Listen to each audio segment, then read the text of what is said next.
সোনারঘাটের কোন রাজনৈতিক কোন দলের কারণেও কিন্তু তাকে হত্যা করতে পারে। কি বলেন আপনারা? আমি এইটাও সন্দেহ করি সোনারঘাটে যে ব্যাপকভাবে আমাদেরকে অনেক সময় অনেকে আমাদেরকে হুমকি দামকি দিয়েছে। আওয়ামী লীগ সরকারের জন্য কবিদস আজকে এই মানববন্ধনের মধ্যে শুধুমাত্র আওয়ামী লীগের লোক এখানে অংশগ্রহণ করে নাই।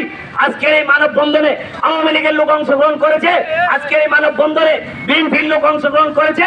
এখানে বিএনপির এই ইউনিয়নের যারা নেতৃবৃন্দ রয়েছেন, উপজেলা নেতৃবৃন্দ রয়েছেন, ওনারা উপস্থিত আছেন।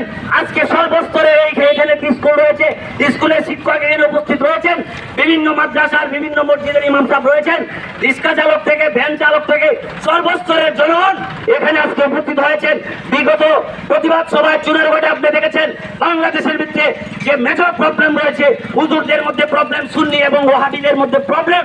এই কেউ বলে নবী মাটি, কেউ বলে নবী নূর, কখনো তারা একত্র হতে পারে নাই। কিন্তু ব্যারিস্টার সাইদুল হক সুমনের এই যে গত প্রোগ্রামের মধ্যে আলিয়া মাদ্রাসার প্রিন্সিপাল এসে বক্তব্য দিয়েছেন এবং কওমি মাদ্রাসার প্রিন্সিপাল এই পর্যন্ত এই ফিতনা সৃষ্টির পর থেকে তাদেরকে একত্র করতে পারে নাই। একমাত্র ব্যারিস্টার সুমনের ভালোবাসায় সুন্নি জামাতের আলেমরা আসছেন এবং কওমি জামাতের যাদেরকে আমরা তবলিগ করি তারা আসছেন, এসে মানববন্ধন করেছেন।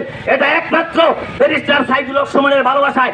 নিঃসন্দেহে মাননীয় প্রধানমন্ত্রী আপনি জানতে পারতেছেন বা আমাদের এই পথসভা বা বিভিন্ন প্রোগ্রাম থেকে যেটা কেউ কোনোদিন সম্ভব করতে পারে নাই, সুন্নি ওয়াহাবি এদেরকে একত্র করা। আজকে দল মত নির্বিশেষে ব্যারিস্টার সুমনের জন্য মানুষ একত্রিত হয়েছে। নিঃসন্দেহে উনি ভালো মানুষ, নিঃসন্দেহে এলাকার মানুষ, সোনারঘাটের মানুষ এবং মাধবপুরের মানুষ ভালো মানুষকে চোজ করেছে। যাই হোক, ব্যারিস্টার সাইদুল আমার পরিষ্কার কথা, আমি ওনার একজন কর্মী হিসাবে একদম ক্লিয়ার, নিট এন্ড ক্লিন আমি কথা বলতে চাই। এখানে 2-3 ধরনের রয়েছে। উনি অনেক বড় বড় সন্ত্রাসীদের বিরুদ্ধে, অনেক বড় বড় দুর্নীতিবাজদের বিরুদ্ধে উনি কথা বলেছেন।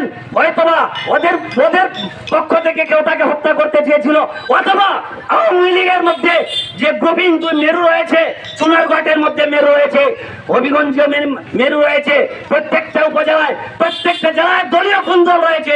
আমি আজকের এই পথসভা মানববন্ধনের মাধ্যমে আমি সমস্ত এই কুন্দলকারীদেরকে বলতে চাই এবং মাননীয় প্রধানমন্ত্রী সহ আওয়ামী লীগের যারা রয়েছেন অভিভাবকদেরকে আমি আহ্বান জানাতে চাই, এই সমস্ত কুন্দলের প্রতি আপনারা নজর দিবেন এবং যারা কুন্দল সৃষ্টি করে তাদের মন উঠে ফেলে দিবেন।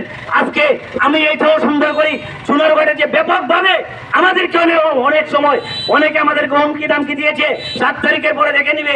যাই হোক, সোনারঘাটের রাজনৈতিক কুন্দলের কারণেও হতে পারে, এটা খতিয়ে দেখার জন্য এবং যাদের বিরুদ্ধে, সন্ত্রাসীদের বিরুদ্ধে, অন্যায়কারীদের বিরুদ্ধে ব্যারিস্টার সাইদুল হক সুমন কথা বলেছেন, ওদের মধ্যে থেকে হতে পারে।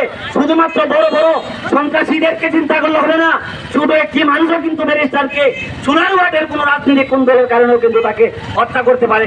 কি বলেন আপনারা?